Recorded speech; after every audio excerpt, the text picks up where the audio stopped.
অনেক দিন যাবত যেহেতু আমরা কোথাও যাই না, তাই আজকে ডিসাইড করলাম একটু বের হই অ্যান্ড ডিসাইড করলাম আজকে আসবো ওয়াবি সাবিতে। রওনা হয়ে গেলাম একটা রিক্সা নিয়ে।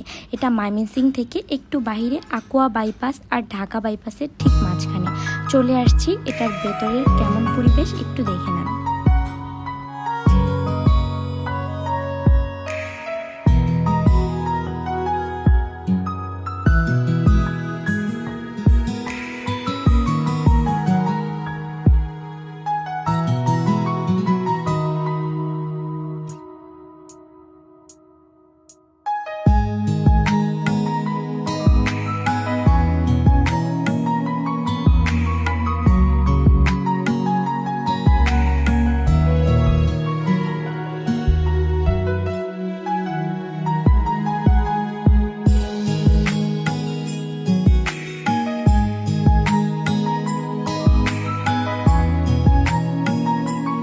সব কিছু ঘুরে দেখে চলে যাচ্ছি উপরে 2 তলাতে।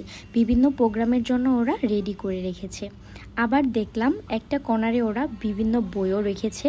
ওখানে আমরা কিছু ফটো সেশন করে নিলাম। ওখানে পরিবেশটা আমার পার্সোনালি অনেক ভালো লেগেছে। সচরাচর এমন কোথাও দেখা যায় না। যারা বই প্রেমী আছেন তাদের জন্য বেস্ট অপশন হতে পারে।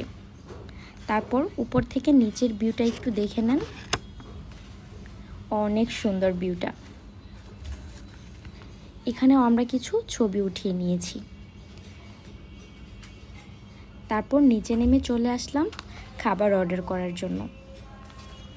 মেনুটা দেখছিলাম কি অর্ডার করা যায়। অর্ডার করলাম চিকেন চাউমিন আর সাথে নিলাম চিকেন চিজ বার্গার। খাবারের জন্য ওয়েট করছিলাম। এটা যেহেতু শহর থেকে একটু বাইরে, অনেক নিরিবিলি। যারা ফ্রেন্ডস ফ্যামিলি নিয়ে আসতে চান তাদের জন্য বেস্ট অপশন হতে পারে। তারপর খাবার চলে আসলো।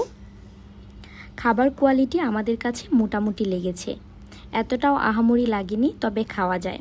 ওয়েদারটা অনেক বেশি গরম ছিল, তাই আমরা বেশি কিছু অর্ডার করিনি। চাউমিনের উপরে আমি সসটা দিয়ে নিলাম। ওদের সসটা আমার কাছে ভালোই লেগেছে। খাওয়া দাওয়া শেষ করে বের হয়ে পড়লাম। বের হতে হতে আমাদের সন্ধ্যা হয়ে গিয়েছিল। সন্ধ্যার ভিউটা একটু দেখেন। এখানে রাতে আসলেই অনেক ভালো লাগবে। রাতে অনেক লাইট থাকবে। আপনারা চাইলে এখান থেকে ঘুরে যেতে পারেন। তারপর আমরা একটু বাইরে এসে বসেছিলাম। তারপর এই যে রেস্টুরেন্ট থেকে বের হয়ে গেলাম। আজকের ভিডিওটা এই পর্যন্ত। এখন বাসায় চলে যাব। আমরা রিক্সার জন্য কিছুক্ষণ দাঁড়িয়েছিলাম। তারপর একটা রিক্সা চলে আসলো আর চলে গেলাম। আল্লাহ হাফেজ।